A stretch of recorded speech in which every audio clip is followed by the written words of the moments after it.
Iran మీద యుద్ధాన్ని start చేసి ప్రపంచాన్ని కష్టాల కడలిలోకి నెట్టేశారు దరిద్రులు. ప్రపంచం అంతా ఇబ్బందులకు వెళ్ళిపోతుంది. మనం నెత్తినోరు కొట్టుకుంటూ ఉన్నాం. భారత్కి చాలా తీవ్ర నష్టాలు కష్టాలు రాబోతున్నాయని. నిన్న ఇరాన్ అటాక్ చేసిన తర్వాత కూడా ఖతర్లోని ఒక ఎనర్జీ సెంటర్ మీద ఇండియాకు తీవ్ర కష్టాలు వస్తాయి అని చెప్పి కూడా మనం మాట్లాడుకున్నాం. చాలా ఇబ్బందికర పరిస్థితి. అనుకున్నట్లే పెట్రోలు డీజిల్ ధరలు పెరిగాయి. ఫస్టే డైరెక్ట్గా సాధారణ జనం మీద డైరెక్ట్గా పెంచేయకుండా మొదటేమో ప్రీమియం పెట్రోల్ అది ఉంటుంది కదా, సేవ్ పవర్ పెట్రోల్ అని రాసింటారు కదా పెట్రోల్ పంపులు, దాన్నేమో ₹2.5 పెంచారు లీటర్ మీద. ఆ ప్రకటన వచ్చిన మళ్ళీ ఇమ్మీడియట్ నిమిషాల వ్యవధిలోనే ఇండస్ట్రియల్ పారిశ్రామిక డీజిల్ ఉంటాయి కదా, ఇండస్ట్రియల్ డీజిల్ అని.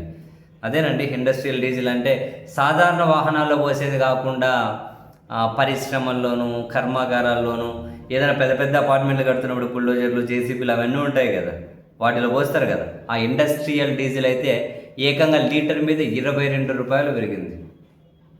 లీటర్ మీద ₹22 పెరిగింది. ప్రీమియం పెట్రోల్ పెంచాం, ఇండస్ట్రియల్ డీజిల్ పెంచామంటారు. అల్టిమేట్గా ఎవరి మీద పడేది అది? మామూలు డీజిల్ పెట్రోల్ అయితే డైరెక్ట్గా సామాన్యుల మీద పడుతుంది, అది కూడా ఇండైరెక్ట్గా సామాన్యుల మీదే. ఏ పరిశ్రమ అయితే వాడుతుందో, ఏ కర్మాగారాలు అయితే వాడతారో, ఏ మౌలిక వసతులను డెవలప్ చేసే వాళ్ళైతే దాన్ని వాడతారు, అల్టిమేట్గా మళ్ళీ జనాల మీద నూకేస్తారు కదా.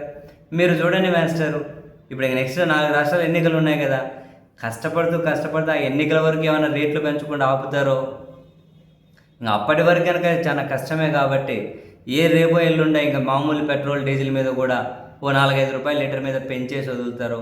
అదైతే తప్పదు. అది ఇప్పుడు 2-3 రోజుల్లో పెంచుతారా, లేకపోతే ఎన్నికల వరకు మళ్ళీ ఎట్లో గట్ల ఒగ్గ పెట్టుకుంటారా? అదొకటే చూడాలి. దూల తీరిపోతుంది. నీకు నాకే దూల తీరేది, ఇంకెవరికి తీరుతుంది? ఇంకా అవి పెరిగినాయంటే దాంతో ముడిపడి ఉన్న అన్ని నిత్యావసర వస్తువులు ధరలు పెరుగుతాయి.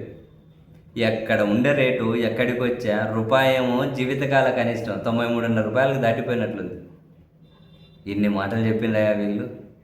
ఎంత దారుణంగా దేశాన్ని వాళ్ళు అక్కడ యుద్ధం చేసుకుంటూ ఉన్నప్పుడు కనీసం మన విదేశాంగ విధానం వ్యూహాత్మకంగా దాన్ని మనం ఏదో విధంగా ఆపడమనో, లేకపోతే ఏమైనా వ్యూహాత్మకంగా చర్చలు జరపడము, ఏదో ఒక ఆల్టర్నేటివ్ ఏమీ లేకుండా పోయాయి. చివరికి మనం ఎవరి నుంచి చమురు కొనాలో కూడా అమెరికానే నిర్ణయించే పరిస్థితికి మన దేశాన్ని తీసుకొచ్చేసారు.